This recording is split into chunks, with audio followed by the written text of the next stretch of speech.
Sometimes copycat games just plain suck. We've talked about that plenty elsewhere. But the thing is, copycat games aren't automatically bad either. In fact, one might argue if we didn't have copying, we wouldn't have a games industry. A lot of earlier games, Mario, Metroid, Ultima, Zelda, aren't even entirely original themselves. But man oh man did they get copied and spawn entire genres of games. Hi folks, it's Falcon, and today on Gameranx, 10 copycat games that were actually better. Starting off with number 10, it's Path of Exile 2. Everyone loves Diablo 2. Just look at all the games that have come out of trying to emulate it specifically. Pretty much every top-down, loot-heavy action RPG is indebted to that game, and there are a lot of them. Titan Quest, Torchlight 2, Grim Dawn, the list goes on and on, but the series that is most like it is, of course, the Path of Exile games. In fact, so many developers want a repeat of the glory days of Diablo 2, except for Blizzard, who just refuse to go back to that formula and insist on evolving the series with each new entry. And that's certainly not to say that Diablo 3 and 4 are bad. They had rocky starts. Blizzard managed to pull out the skid and make those games work, but even though they appear very similar to Diablo 2, in practice they're very different games. That's not a bad thing. In fact, it's also the case, technically, for the Path of Exile games, but there is so much that is the same about these games. The character classes are all very similar. The campaign structure is the same. Even the UI contains a lot of the same elements as Diablo 2. The first Path of Exile really stood out compared to Diablo 3 back when it came out because the visuals and pacing of the game were so much more what people expected from a Diablo game than even Diablo 3. It was slower, it was darker, it was grittier.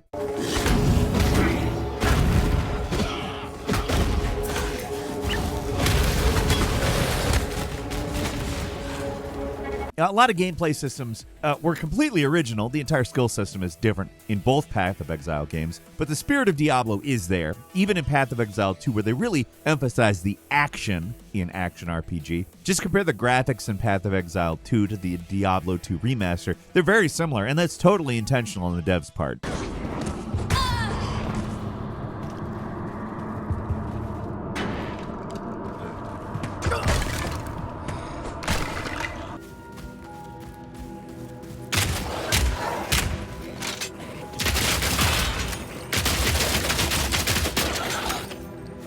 Moving on to number 9, it's Pal World. This game is a pretty controversial one, and it's in a pretty controversial spot right now with the whole ongoing lawsuit Nintendo is waging against Pocket Pal for alleged patent infringement. It sucks. I'm just going to say that. There was a lot of anger about the game in the first place, but it's kind of anger at Nintendo now because they pulled a pretty sketchy move in that lawsuit, changing their patent around before they sued them. Also, after Pal World existed in order to sue them. I think that's turned the tide on a lot of people's opinion on Pocket Pal, although people who do see their history as kind of sketchy and maybe don't love them, I understand. The whole situation's a mess. It's not going to resolve anytime soon. So, with all that said, let's get into why Pal World is better than Pokemon.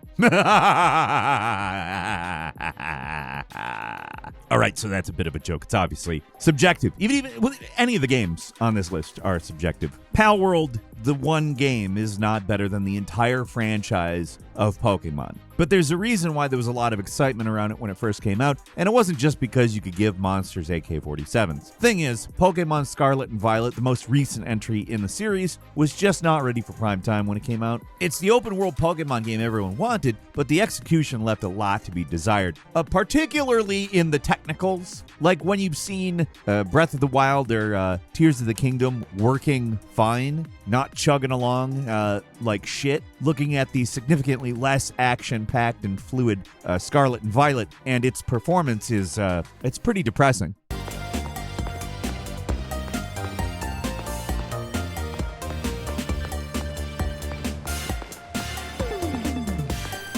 There's also a couple of problems with the game itself, but a lot of it's attributable to the Pokemon Company's constantly rushed development. Like, they're cranking these things out almost every year, and obviously quality standards in that kind of a situation are hard to maintain, let's say. Fans of the series have been frustrated with the games for a while now. They're kind of fed up with the archaic game systems and lack of innovation, as well as when they get innovation, like the open world in Scarlet and Violet, it doesn't work great. Not even that it's badly designed, it really just doesn't work well, like on a technical level. To borrow a line from Eminem, y'all act like you never seen an open world before. FPS on the floor like Pam and Tommy just burst. I don't know what to say about the Pam and Tommy line. The FPS is very low, though. That's the point. And regardless of how you feel about Pal World, it actually feels pretty fresh. It lets you summon your pals into the world and fight in real time. It lets you put your guys to work in a way that feels natural. And best of all, it doesn't look like absolute garbage, which Scarlet and Violet does.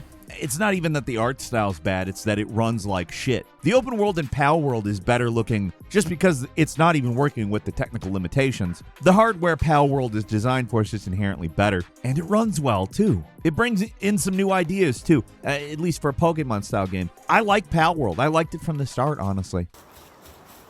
Yeah.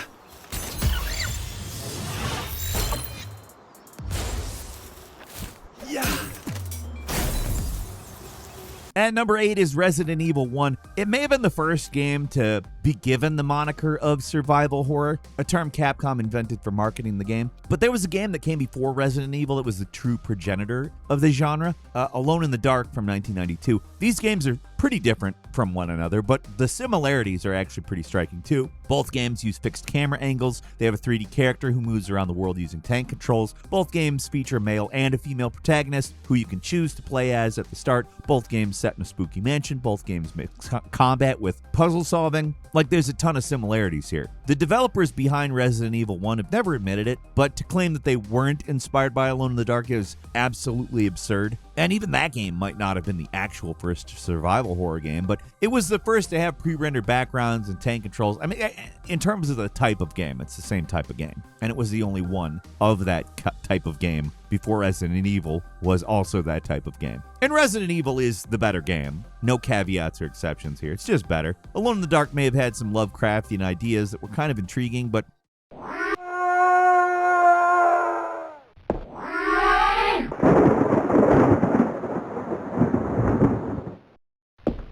the actual game's a chaotic mess with really awkward controls, confusing and unsatisfying puzzles, and notes that go on for way too long, to say the least. Resident Evil 1 feels like a game made by actual game designers. The puzzles don't drag the game to a halt. The combat is straightforward and simple. The notes are quick. It's smartly designed. It's more fun to actually play than Alone in the Dark, which is kind of miserable to play. It's worth playing, like, for a historical view as to where the genre came from, but it's not particularly fun. And while we're on the subject, I do have to mention Sweet Home, the NES horror game that the devs said is a huge influence on Resident Evil, probably a huge influence on Alone in the Dark as well. Resident Evil was actually supposed to be a Sweet Home remake, but Capcom lost the license to it. Now, it's a real different type of game, more of an RPG with stark horror elements, to be frank. So it plays nothing like Resident Evil, but I had to mention it just because, I don't know, I think Sweet Home is probably the full-ass progenitor of these games. But Alone in the Dark did it first. Resident Evil has a lot in common with Alone in the Dark that it doesn't, at least on its face, have in common with Sweet Home.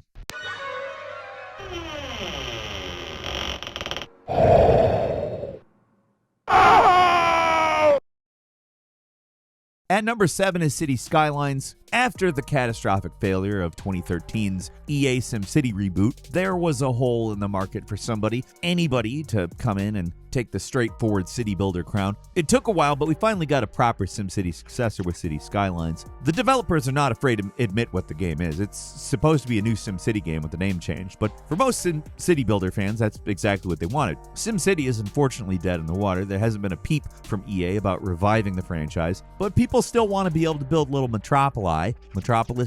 I think Metropoli is probably the right way to say that. And City Skylines finally lets them do it with a monocoat of paint and no always online requirement. That wasn't all that was wrong with the 2013 SimCity, but it was a big part. The basics of the gameplay pretty much the same. Put down roads, block out commercial, industrial, residential, and eventually they start to fill out on their own. To keep a city running, you got to supply electricity and water to buildings that have some place to put all the waste.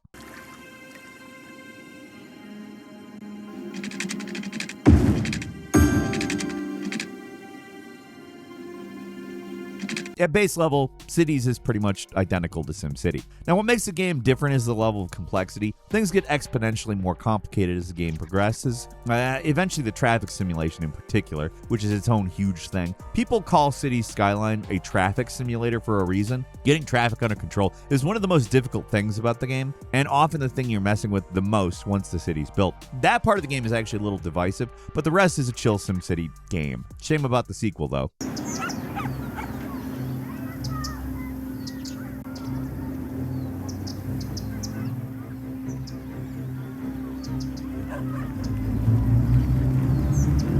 Moving on to number 6, the Harvest Moon / Story of Seasons series was always kind of niche in the West, at least until Stardew Valley came along and pretty much did the exact same thing. And now chill farming is a big business. Unlike SimCity, it's not like Harvest Moon really went away. It's a little more complex like that, but they were making these things consistently for years before Stardew Valley came out.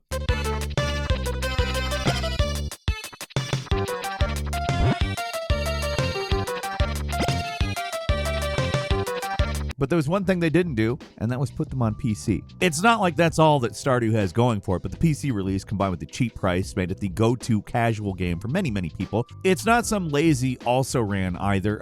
It made a lot of smart quality of life changes to the formula that made the game a lot more fun to play in general. It's a game where you can tell the developer is a super fan of the farming genre and knows how to improve it. Also, it's just a guy, and their post-launch effort for the game has just been something else. He's been adding stuff and improving the game for years and years, and he doesn't make it into a sequel or make you buy add-ons or anything. It's a game that keeps getting better, and the word of mouth has continued to cause it to sell and sell and sell. And it's just a wholesome, easygoing farming sim that'll keep you busy for hundreds of hours if you let it get its claws into you.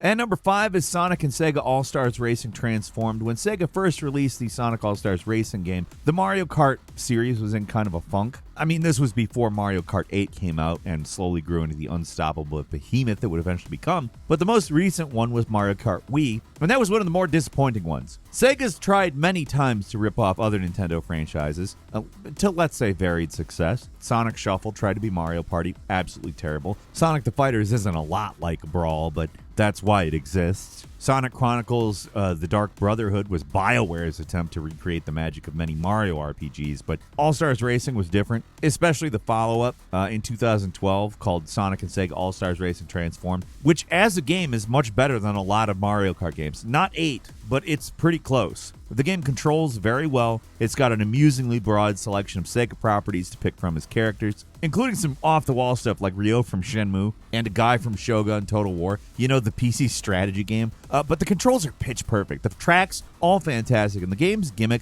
pulls it all together. The transforming vehicles make it so you can have a single race that has driving, flying, boat riding, in a way that like Diddy Kong Racing did, and I guess Mario Kart 8 does now. But at the time, you were basically puttering on the same track 3 times in a row in one vehicle.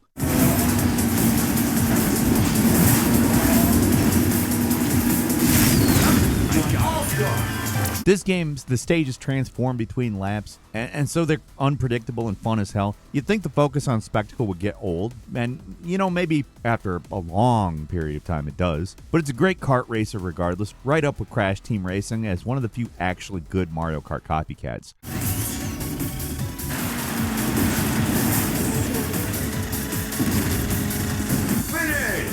And number 4 is UFO 50, built by pretty much everyone as Action 52, but good. UFO 50 was a crazy ambitious project, one of those 50 games in one compilations, but instead of being a bunch of shovelware junk, every single game has been made with care. If you're unaware, Action 52 was an unlicensed NES game that boasted 52 games in one, and yeah, it had a lot of them, but most of them were terrible, or just unfinished, or basically the same game as something else with a few sprites changed. It wasn't one bad game, it was 52 bad games. UFO 52 is taking that NES era aesthetic and combo game idea and making it pure creative expression.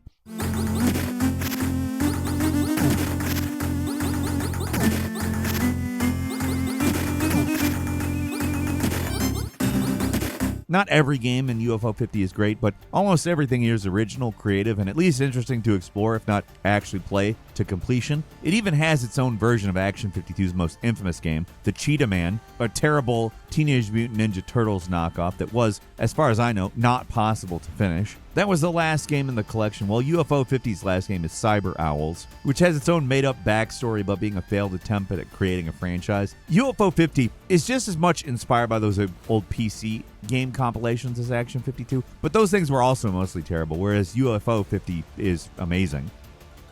At number 3 is Call of Duty. In an alternate dimension, Medal of Honor would have been a monster game series with yearly releases that consistently topped the sales charts. Because seriously, Call of Duty isn't the actual first game in that series. The real first game is Medal of Honor Allied Assault. All 22 members of the original Infinity Ward team worked on Allied Assault, and in pretty much every way, the first Call of Duty is an answer to and an expansion on the ideas the team had working on Medal of Honor. This is one of those situations where a team made a game, then jumped ship to another publisher, and essentially made the sequel to the game, but the name changed. That's really what Call of Duty is. In a way, it's a copycat, but it's made by the guys who did the original. It's also just a better game in absolutely every way. Covers most of the ground as Allied Assault. It's a World War II game. It's mostly cribbing from other media to create its war scenarios.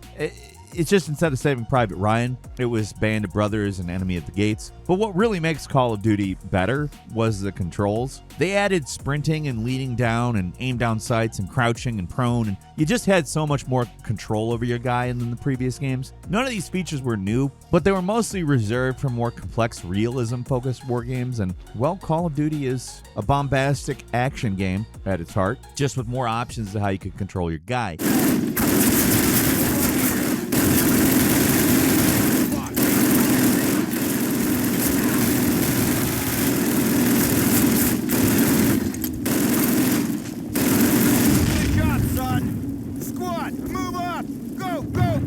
The multiplayer was also significantly better than Allied Assault, which is a straight upgrade across the board. It wasn't even the last time Zampella and West would pull this trick. They switched sides again to create Titanfall, but that game is different enough from Call of Duty, I wouldn't call it a copycat.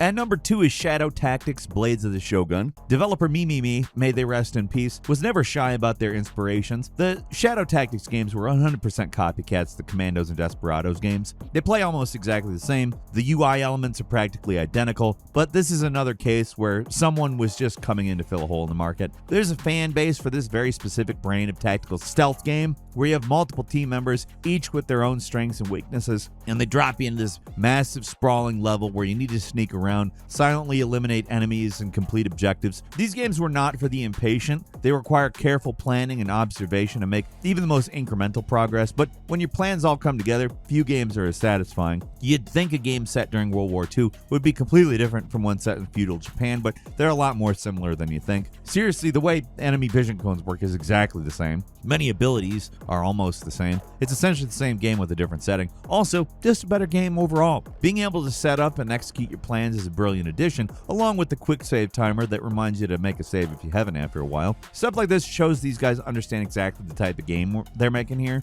and they know what to keep from the old games and what can be improved. Oh, a drink. Irresistible. Let's take it back.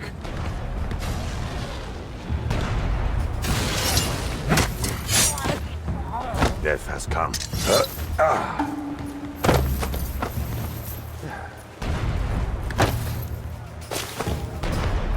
And finally, at number 1 is Gears of War. Cliff Bleszinski, the creator of the Gears of War series, has never been afraid of admitting his influences. Everyone knows the third-person camera comes from Resident Evil 4, but there's a lesser-known game that was even more influential in the series, a little Namco game called Kill Switch. Now, Gears is not a one-to-one ripoff of Kill Switch. The premise, the story, the visuals, the vibe, it's all completely different. But there's one essential element that is the same, and it's the cover system. I'm not saying anything here that Cliffy B hasn't said himself. He frequently said Kill Switch is the game that inspired Gears' cover system, and if you look at them side by side, they're functionally very, very similar.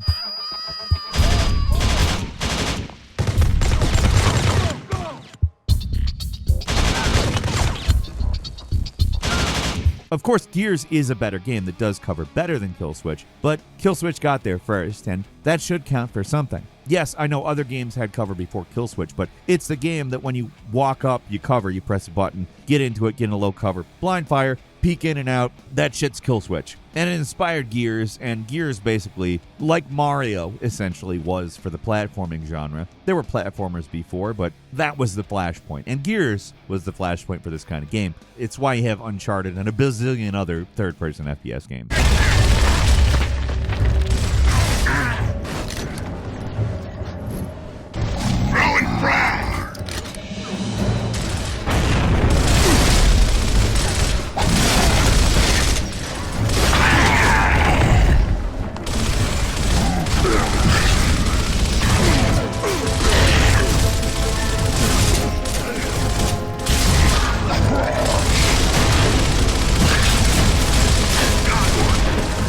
Couple of quick bonus ones for you. Bayonetta, just different enough from Devil May Cry. It's hard to say it's straight up better, but in a lot of ways, the first Bayonetta is better than the fourth Devil May Cry. I mean, half of that game is just going back through the same levels over and over again, and not even in an interesting way. It's a flawed game that felt archaic, and Bayonetta was innovative, and its dodge button, well, I mean, everyone stole it because it's awesome. The first game was 100% an answer to DMC. It was made by a team of little angels instead of team little devils. You fight angels instead of demons. The levels are full of gothic architecture. The cutscenes are over the top. They both say flock off Featherface. There's a lot of intentional homages to DMC in the first game. So much that, I mean, it is a copycat on some level, but it's different enough that it doesn't feel the same. Next is Pizza Tower. One of the weirder inspirations for a game, Pizza Tower is basically a spiritual successor to Wario Land, and not just any Wario Land game, but 3 and 4 specifically. It has the chaotic energy of those Wario games, but what really makes it similar is it's got two of Wario's defining features. For one thing, Peppino can't die, just like Wario 2 and 3. You can get hit as many times as you want. All it does is affect the score at the end of the level. The other thing is the end level time limit, where you reach the end of the level and you have to turn around and race back to the entrance on a time limit. The developers said these are 100% the inspiration for Pizza Tower, and they threw in a little Sonic the Hedgehog to spice things up, which, seriously, I can't stop returning to Pizza Tower. I've beaten it already, and I keep playing it. You think I don't have that thing living on my Steam Deck? It is. Finally, the Yakuza / Like a Dragon series. There's a whole lot of Shenmue in the Yakuza games. Like the way these games take place in recognizable, mundane Japanese locations. They mix the mundane and the ridiculous. They have a serious story with undeniably silly side quests. Lots of arcade games and diversions. On paper, they have a ton in common. In practice, they're very, very different. Shenmue and Yakuza, just night and day. Yakuza has more in common with River City Ransom and beat-em-ups like that. Well, Shenmue is like an investigation game and a life simulator. In Yakuza, combat is pretty non-stop and it's very frequent, while in Shenmue, it's pretty rare. Also, the pacing, in Yakuza, it's nothing like Shenmue. Shenmue goes by very slow. Yakuza does not. There's enough similarity it's tempting to call Yakuza a copycat, but if you've played both games, you know it doesn't quite hold. They're similar in a lot of ways, enough to mention it here, but different in ways that really count. And that's all for today. Leave us a comment, let us know what you think. If you like this video, click like. If you're not subscribed, now's a great time to do so. We upload brand new videos every day of the week. Best way to see them first is, of course, a subscription, so click subscribe. Don't forget to enable notifications. And as always, we thank you very much for watching this video. I'm Falcon. You can follow me on Twitter, Falcon the Hero. We'll see you next time right here on Gameranx.